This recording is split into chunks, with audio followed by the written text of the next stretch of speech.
Hey everyone, welcome back to Practice English Anytime. I'm Maya.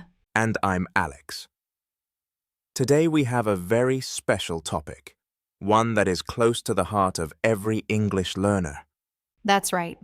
Today we are talking about how to speak English fluently. Yes, this is not a grammar lesson. This is not a vocabulary test. Today we are talking about the real journey of becoming a fluent English speaker.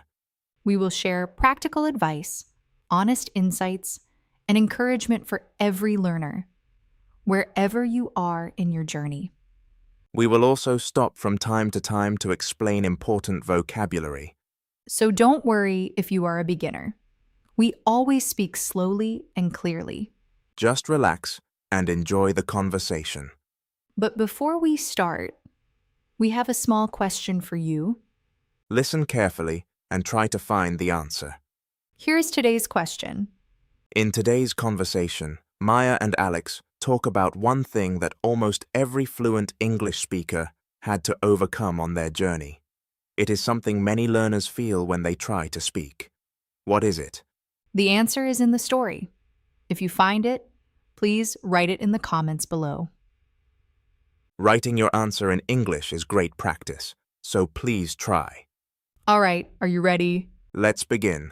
Maya, let's start at the very beginning. What does it actually mean to speak English fluently? That is such a great question to start with. And honestly, I think a lot of learners have the wrong idea about what fluency means. What do you mean?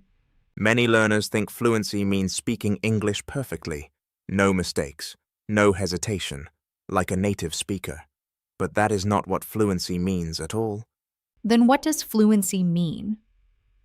Fluency means being able to communicate clearly and naturally, even if you make some mistakes.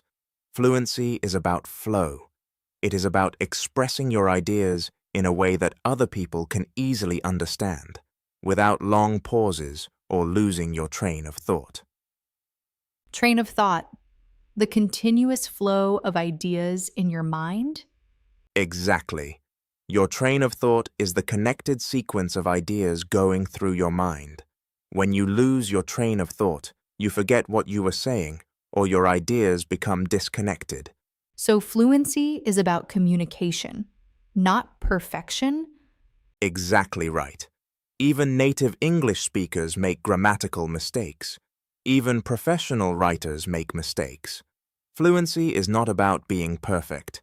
It is about being understood and being able to communicate comfortably.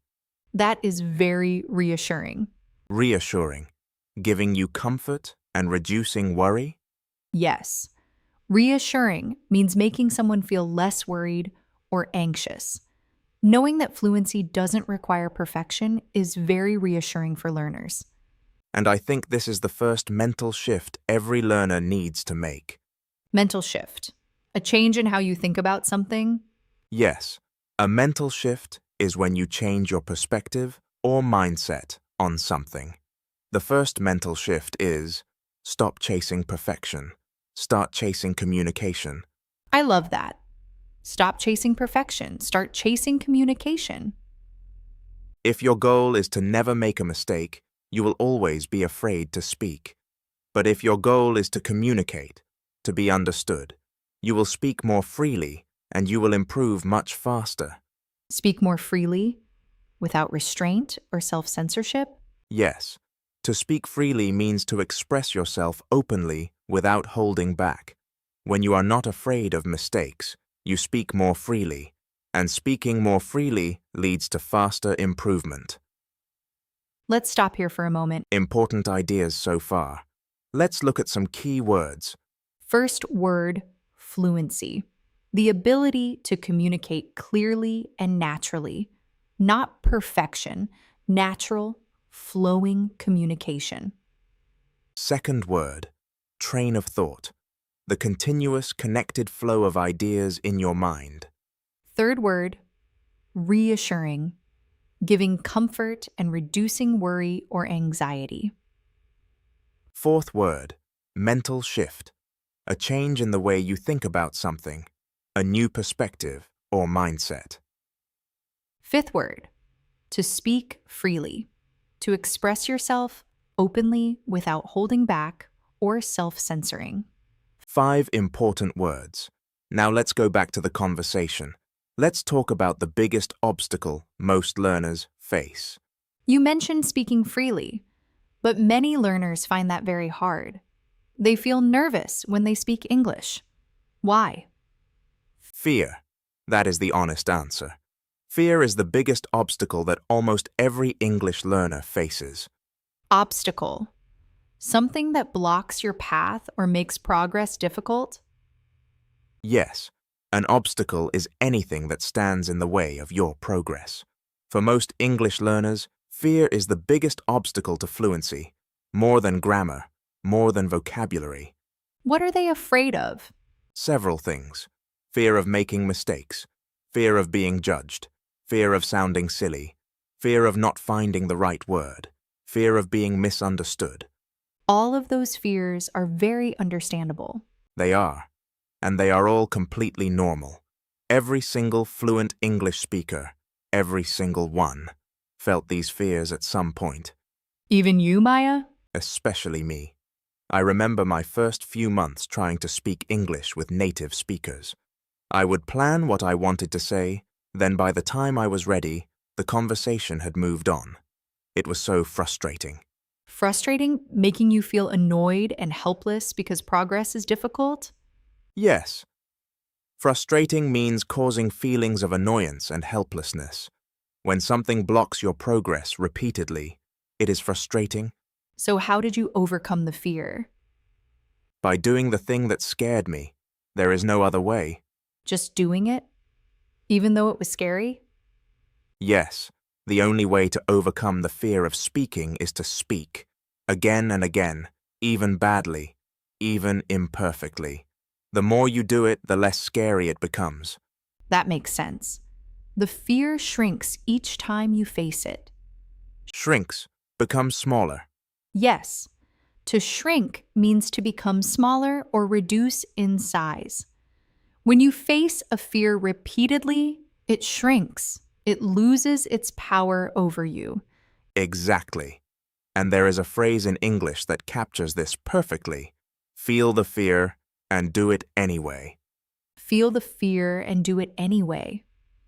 Acknowledge the fear but act despite it. Yes, you do not have to be fearless to speak it English. You just have to be willing to speak despite the fear. That is the real courage that builds fluency. Fearless. Having no fear at all? Yes, fearless means without any fear. But you don't need to be fearless. You just need to act despite your fear. That is what courage really means. Not the absence of fear, but moving forward even when you feel it.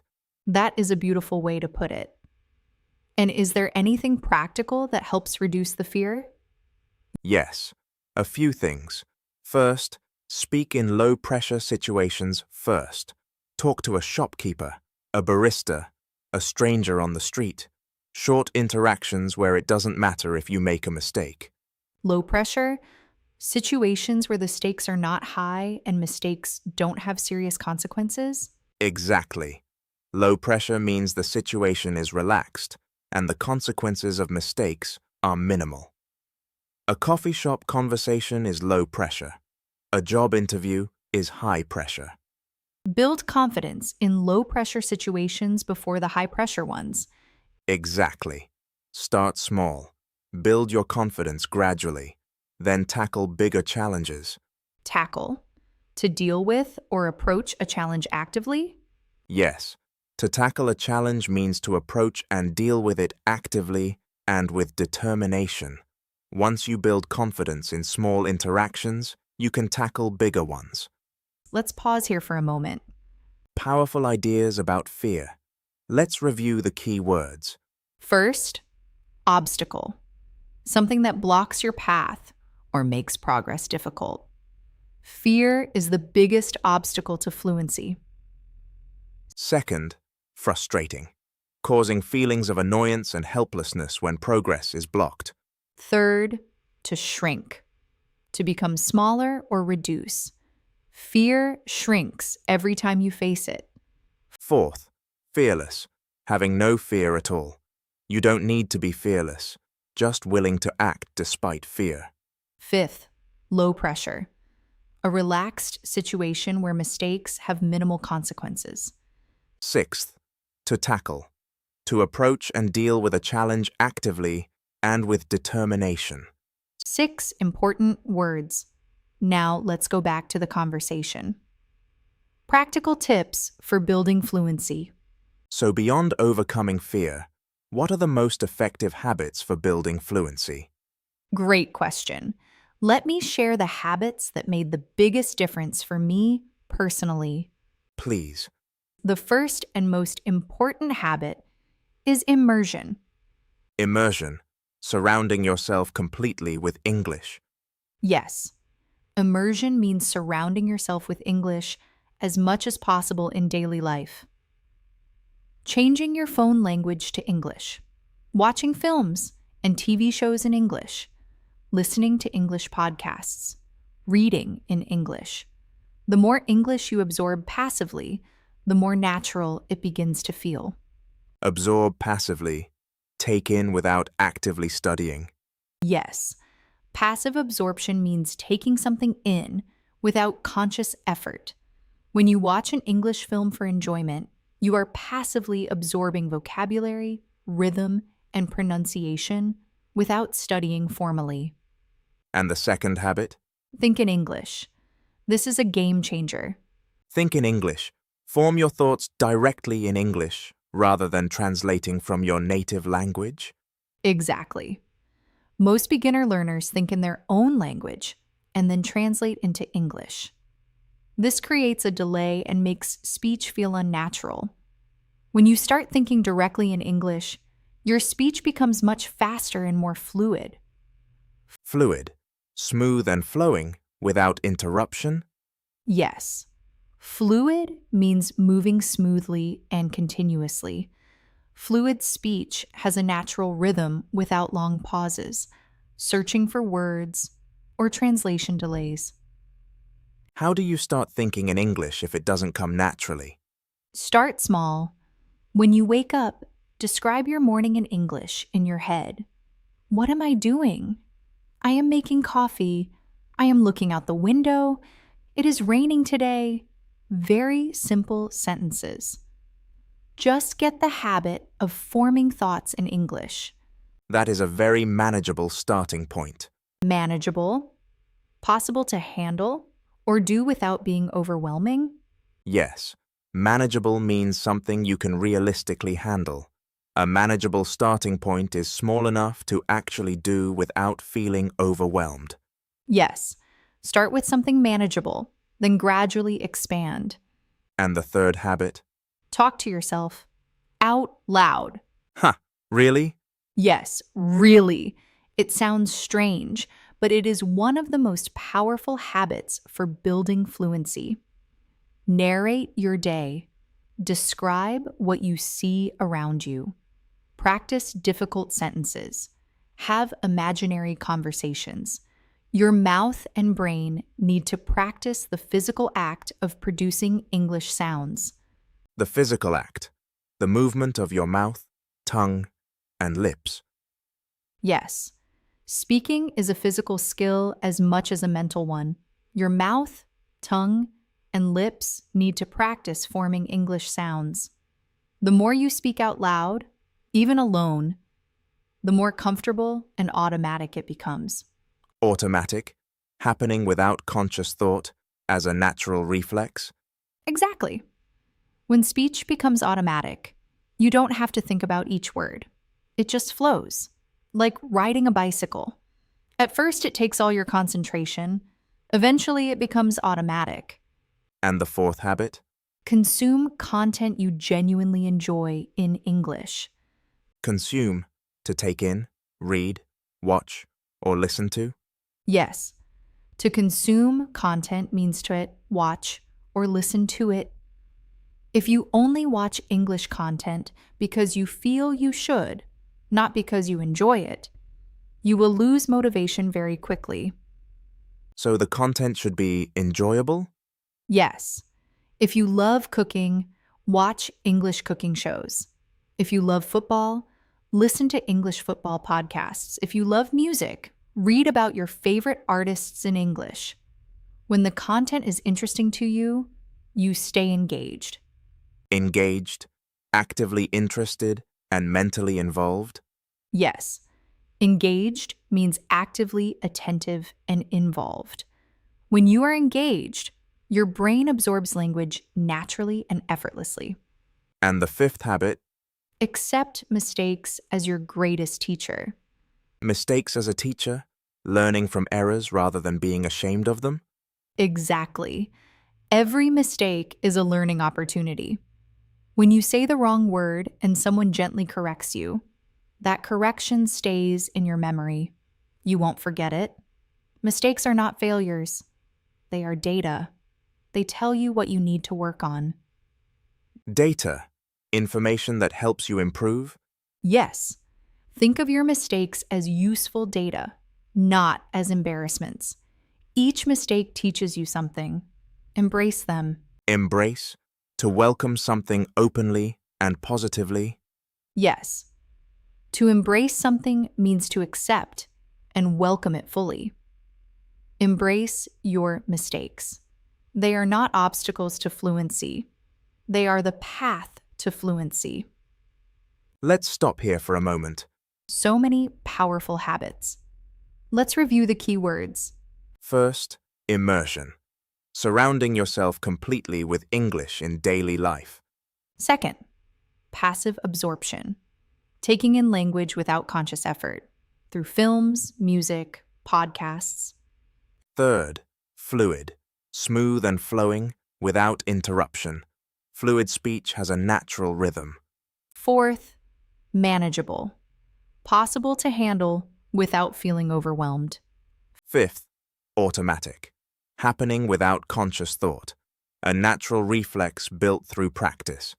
Sixth, to consume content, to read, watch, or listen to material.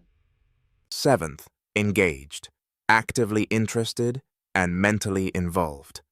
Eighth, to embrace, to accept and welcome something fully and positively.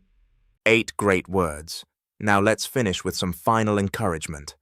Maya, before we finish, I want to ask you something personal. What would you say to a beginner who feels like they will never become fluent? I would say, I understand that feeling. And I would say, you are wrong. Ha! Directly said. Yes, because that feeling, that I will never be fluent feeling, is a lie that discouragement tells you. It is not true. The truth is, every fluent speaker was once where you are now, struggling, making mistakes, feeling like it was impossible. Discouragement. A feeling of losing hope or confidence? Yes, discouragement is the feeling of losing hope or motivation. It is completely normal, but it is also temporary. No feeling lasts forever, including discouragement. Temporary, not permanent, lasting only for a limited time? Yes, temporary means existing only for a limited time, not forever. Discouragement is temporary. Fluency is permanent. That is a powerful distinction. And I want to say something else. Progress in language learning is not linear. Linear, in a straight, consistent line? Yes, linear means going in a straight, consistent line upward. But language learning is not like that. You will have days when English flows beautifully, and you will have days when you can't find a single word. That is very relatable. Both are completely normal. The bad days do not mean you are going backwards. They are just part of a non-linear journey. And if you look back at where you were 6 months ago, you will always see progress. Non-linear, not following a straight, predictable path? Yes, non-linear means irregular, with ups and downs rather than a straight line. Language learning is a non-linear journey. Some days you jump forward, some days you feel stuck, but overall, you're always moving forward. What about consistency? Is that important? Consistency is everything. 15 minutes of English practice every single day is worth far more than 2 hours once a week. Consistency? Doing something regularly without skipping? Yes, consistency means doing something regularly over time. Not perfectly, not always for a long time, but regularly. Small, consistent efforts compound over time. Compound? Build up and multiply over time? Yes, to compound means to grow or increase over time by accumulating. Small daily practice compounds. Each session builds on the last. After 1 year of consistent practice, the growth is remarkable. And finally, is there anything you wish someone had told you when you started learning English? Yes, I wish someone had told me. Enjoy the journey, not just the destination. The journey, not the destination? Yes, we often focus so hard on the goal, becoming fluent, that we forget to enjoy the process of learning. Every new word you learn is a small victory. Every conversation you have is a success, even if it wasn't perfect. Enjoy each step. Celebrate each small achievement. Small victories. Small achievements worth celebrating? Yes, a small victory is a small success worth recognizing and celebrating. Finished this podcast episode in English? Small victory. Understood a new word? Small victory. Had your first full conversation? Enormous victory. I think everyone watching or listening to this right now has just earned a small victory. They absolutely have. You are here. You are practicing. You are moving forward. That is everything. And that's the end of today's conversation. What an inspiring and practical episode. We talked about what fluency really means, how to overcome the fear of speaking, and the most powerful habits for building fluency. And we ended with some honest encouragement for every learner on this journey. Let's do a final review of 10 key words from today. First, fluency. The ability to communicate clearly and naturally, not perfection, natural, flowing communication. Second, mental shift. A change in the way you think about something. Third, obstacle. Something that blocks your path. Fear is the biggest obstacle to fluency. Fourth, immersion. Surrounding yourself completely with English in daily life. Fifth, fluid. Smooth and flowing without interruption. Sixth, automatic. Happening naturally without conscious thought. Built through practice. Seventh, to embrace. To accept and welcome something fully and positively. Eighth, discouragement. A feeling of losing hope or motivation. Temporary, not permanent. Ninth, consistency. Doing something regularly over time without skipping. 10th, small victory. A small achievement worth recognizing and celebrating. 10 key words. Practice them. And more importantly, practice English every single day. Remember, fluency is not a destination you arrive at one day. It is a journey you are already on. And every episode you listen to, every word you learn, every conversation you have, it all counts. Now, one last time, today's question. In today's conversation, Maya and Alex talked about one thing that almost every fluent English speaker had to overcome on their journey. What is it? Did you find the answer? Write it in the comments below. And if you enjoyed today's video, please like and subscribe to our channel. We upload new videos every week with slow, clear English for beginners. Thank you so much for watching Practice English. Anytime. Keep practicing, keep speaking, and never be afraid to make mistakes. Mistakes are how we learn. See you in the next video. Bye, everyone.